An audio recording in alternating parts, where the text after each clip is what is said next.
Avec l'attaque de la mosquée de vendredi en Égypte, on est en droit de se demander à quel point la hausse du terrorisme dans la région du Sinaï est liée à la perte de la bataille de l'Ei en Syrie.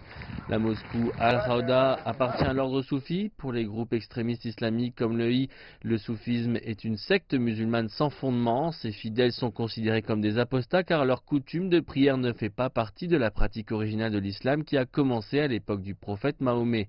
Géographiquement, contrairement aux autres mosquées soufis dans les grandes villes lourdement gardées, le bâtiment de Bir al-Abed était une cible relativement facile.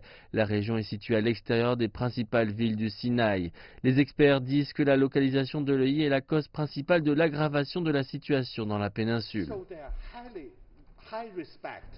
Les partisans des frères musulmans montrent un grand respect à Abu Bakr al-Baghdadi et lui ont au final fait allégeance. Ces attaques indiquent que Daesh s'est implanté avec succès dans la péninsule du Sinaï.